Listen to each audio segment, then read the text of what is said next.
नमस्कार। पश्चिम बंगाल के राज्यपाल सीवी आनंद बोस जी, मुख्यमंत्री आदरणीय ममता जी, केंद्रीय मंत्रिमंडल के मेरे सहयोगी अश्विनी वैष्णव जी, सुभाष सरकार जी, निशित प्रामाणिक जी, जॉन बारला जी, नेता विपक्ष शुभेंदु अधिकारी जी, सांसद प्रसून जी, मंच पर विराजमान अन्य साथी, देवी और सज्जनों, आज मुझे आप सबके बीच रूबरू आना था, लेकिन मेरे निजी कारणों के कारण मैं आप सबके बीच नहीं आ पाया हूं। इसके लिए मैं आपकी, बंगाल की क्षमा चाहता हूं। बंगाल की पुण्य धरती को, कोलकाता की ऐतिहासिक धरती को आज मेरे लिए नमन करने का अवसर है। बंगाल के कण कण में आजादी के आंदोलन का इतिहास समाहित है। जिस धरती से वंदे मातरम का जयघोष हुआ, वहां अभी वंदे भारत ट्रेन को हरी झंडी दिखाई गई। आज 30 दिसंबर की तारीख का भी इतिहास में अपना बहुत महत्व है। 30 दिसंबर 1943 1943 उस दिन ही नेताजी सुभाष ने अंडमान में तिरंगा फहराकर भारत की आजादी का बिगुल फूंका था। इस घटना के 75 वर्ष होने पर साल 2018 में मैं अंडमान गया था। नेताजी के नाम पर एक द्वीप का नामकरण भी किया था। और अब इस समय देश आजादी के 75 वर्ष का पर्व मना रहा है, अमृत महोत्सव मना रहा है। इसी अमृत महोत्सव में देश ने 475 वंदे भारत ट्रेन शुरू करने का संकल्प लिया था। आज इसी में से एक हावड़ा न्यू जलपाईगुड़ी वंदे भारत ट्रेन यहां कोलकाता से शुरू हुई है। आज ही रेलवे और मेट्रो की कनेक्टिविटी से जुड़े अन्य प्रोजेक्ट्स का भी लोकार्पण और शिलान्यास हुआ है। करीब 5,000 करोड़ रुपए की लागत से जोका बीबीडी बाग मेट्रो प्रोजेक्ट पर काम हो रहा है। इसमें से जोका तरालता मेट्रो रूट बनकर तैयार हो गया है। इससे शहर के लोगों की ईज ऑफ लिविंग और बढ़ेगी। साथियों, कुछ देर बाद ही मुझे गंगा जी की स्वच्छता और पीने के पानी से जुड़ी अनेक परियोजनाएं पश्चिम बंगाल को सौंपने का अवसर मिलेगा। नमामि गंगे मिशन के तहत पश्चिम बंगाल में सीवरेज के 25 से ज्यादा प्रोजेक्ट्स को मंजूरी दी गई है। इनमें से 11 प्रोजेक्ट पहले ही पूरे हो चुके हैं और 7 प्रोजेक्ट आज पूरे हो रहे हैं। आज 1,500 करोड़ की लागत से 5 नई परियोजनाओं पर काम भी शुरू हो रहा है। इसमें जो प्रमुख है वो है आदि गंगा नदी का पुनरुद्धार।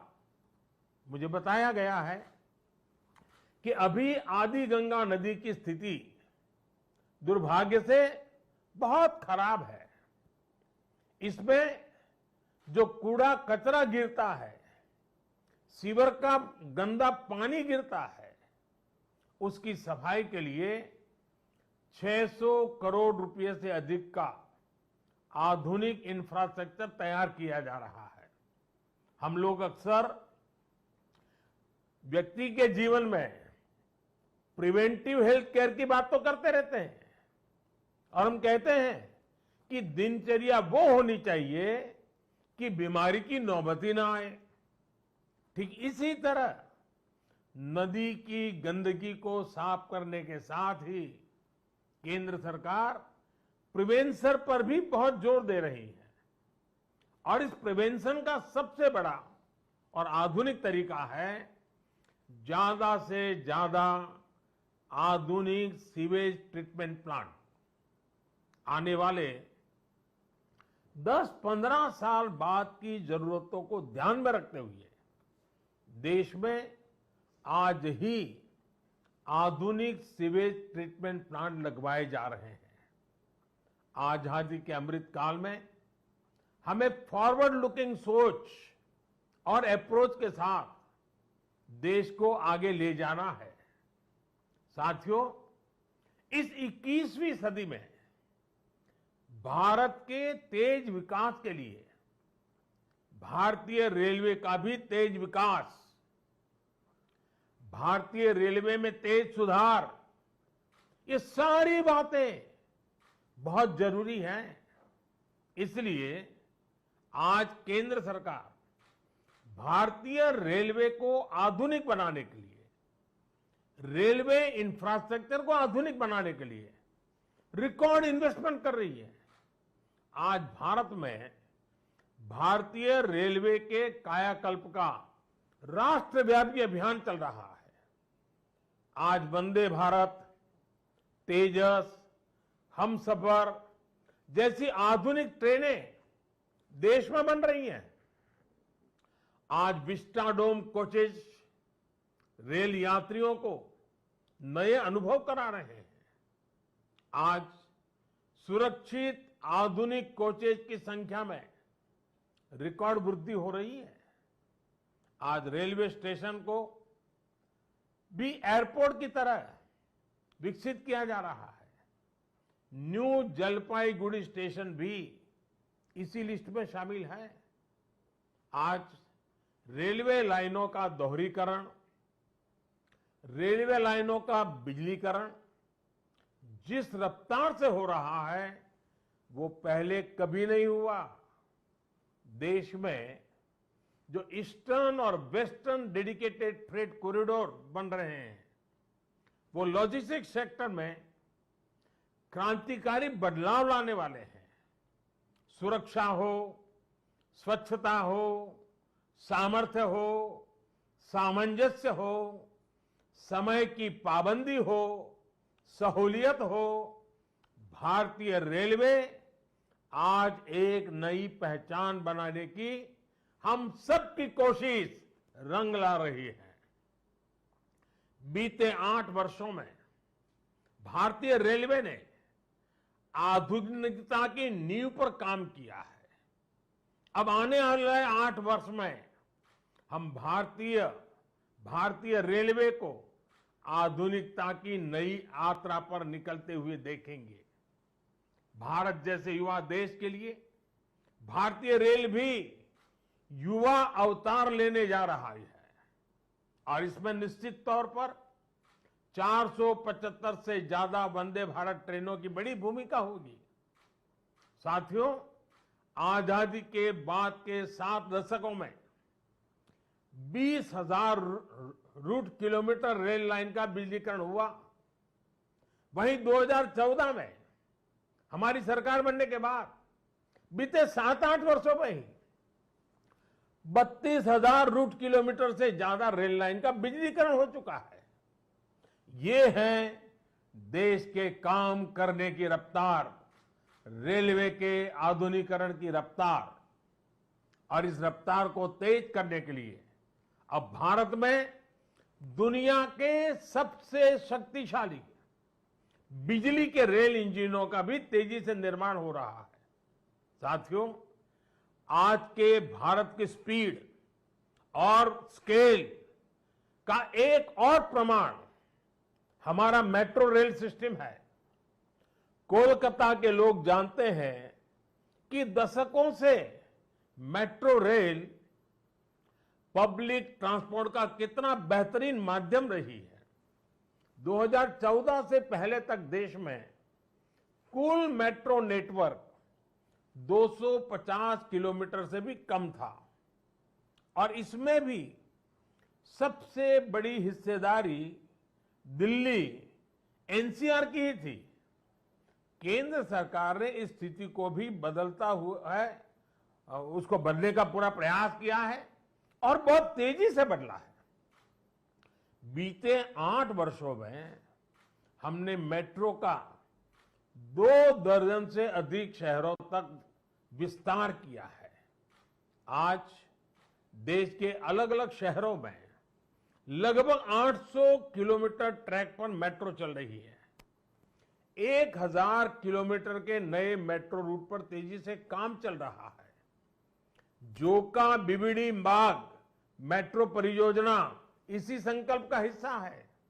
साथियों, पिछली सदी के भारत की 2 और बड़ी चुनौतियां रही हैं जिन्होंने देश के विकास पर बहुत नकारात्मक असर डाला है।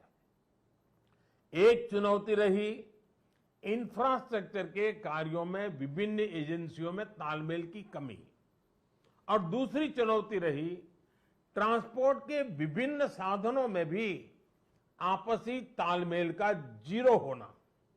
इसका नतीजा ये हुआ कि सरकार के एक विभाग को पता ही नहीं होता था कि दूसरा विभाग कहां नया काम शुरू करने वाला है। इसका खामियाजा देश के ईमानदार टैक्स पेयर को उठाना पड़ता था। देश का ईमानदार टैक्स पेयर हमेशा से सरकारी पैसे की बर्बादी से, परियोजनाओं में देरी से, भ्रष्टाचार से नफरत करता है। जब वो देखता है कि उसकी गाढ़ी कमाई से दिए हुए टैक्स से गरीब का नहीं बल्कि किसी भ्रष्टाचारी का भला हो रहा है तो उसका खिन्न होना स्वाभाविक है। पैसे की इसी बर्बादी को रोकने के लिए विभागों में, सरकारों में तालमेल को बढ़ाने के लिए पीएम गति शक्ति नेशनल मास्टर प्लान लागू किया गया है।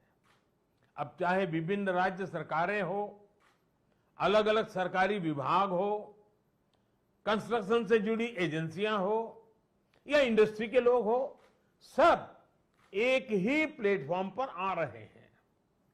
पीएम गति शक्ति देश में ट्रांसपोर्ट के अलग अलग माध्यमों को जोड़ने, मल्टी मॉडल कनेक्टिविटी के काम को भी गति दे रहा है। आज देश में रिकॉर्ड तेजी से हाईवे बन रहे हैं, एयरपोर्ट बन रहे हैं, वाटरवे बन रहे हैं, नए पोर्ट्स बन रहे हैं और इसमें भी सबसे बड़ी बात ये कि इन्हें अब इस तरह तैयार किया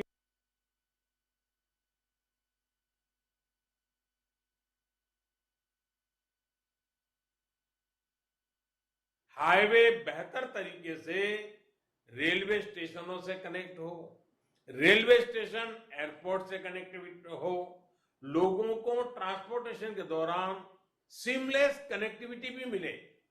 साथियों, 21वीं सदी में तेजी से आगे बढ़ने के लिए हमें देश के सामर्थ्य का सही इस्तेमाल करना होगा। मैं देश के लोगों को वाटरवेज का उदाहरण भी देना चाहता हूं। एक समय था जब भारत में व्यापार, कारोबार और टूरिज्म के लिए वाटरवेज का बड़े पैमाने पर इस्तेमाल होता था। इसलिए कितने ही शहर नदियों के किनारे बसे, नदियों के किनारे इतना औद्योगिक विकास हुआ, लेकिन इस सामर्थ्य को पहले सैकड़ों वर्षों की गुलामी और फिर आजादी के बाद की सरकारी उदासीनता ने तबाह कर दिया। अब भारत अपनी इस जल शक्ति को बढ़ाने पर काम कर रहा है। देश में 100 से ज्यादा वाटरवेज और विकसित किए जा रहे हैं। भारत की नदियों में आधुनिक क्रूज चले, व्यापार भी हो, टूरिज्म भी हो। इस दिशा में हम तेजी से आगे बढ़ रहे हैं।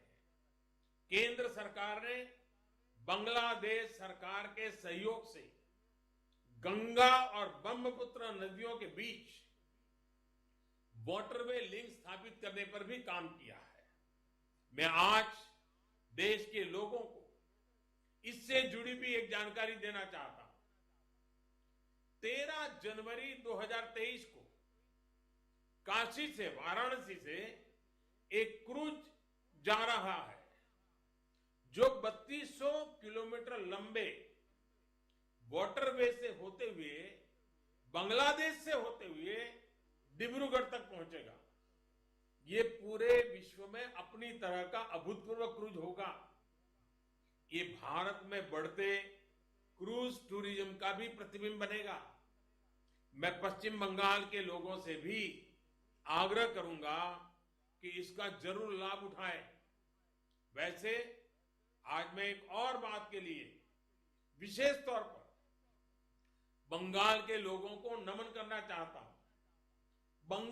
बंगाल के लोगों में देश की मिट्टी के प्रति जो प्रेम रहा है, उसका तो मैं हमेशा कायल रहा हूं।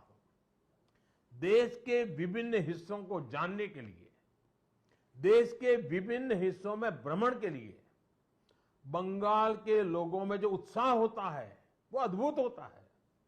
बहुत से लोग पहला मौका मिलते ही किसी और देश में घूमने निकल जाते हैं, लेकिन बंगाल के लोग हमेशा अपने देश को प्राथमिकता देते हैं। बंगाल के लोग पर्यटन में भी नेशन फर्स्ट की भावना को लेकर चलते हैं। और आज जब देश में कनेक्टिविटी बढ़ रही है, रेलवे, हाईवे, वाटरवे आधुनिक हो रहे हैं, तो इससे ईज ऑफ ट्रैवल भी उतना ही बढ़ रहा है। इसका बड़ा लाभ बंगाल के लोगों को भी मिल रहा है। साथियों, गुरुदेव टैगोर द्वारा रचित प्रसिद्ध पंक्तियां हैं, ओ ओमार देशेर माटी, तोमार पौरे ठेकाई माथा। यानी, हे मेरे देश की माटी, मैं तुम्हारे आगे अपना सर झुकाता हूं। आजादी के इस अमृत काल में मातृभूमि को सर्वोपरि रखते हुए हमें मिलकर काम करना है। आज पूरी दुनिया भारत को बहुत भरोसे से देख रही है। इस भरोसे को बनाए रखने के लिए हर भारतीय को पूरी शक्ति लगा देनी है। हमें हर दिन का उपयोग राष्ट्र निर्माण में करना है। हर पल का उपयोग राष्ट्र निर्माण में करना है। देश सेवा के कार्यों में हमें रुकना नहीं है।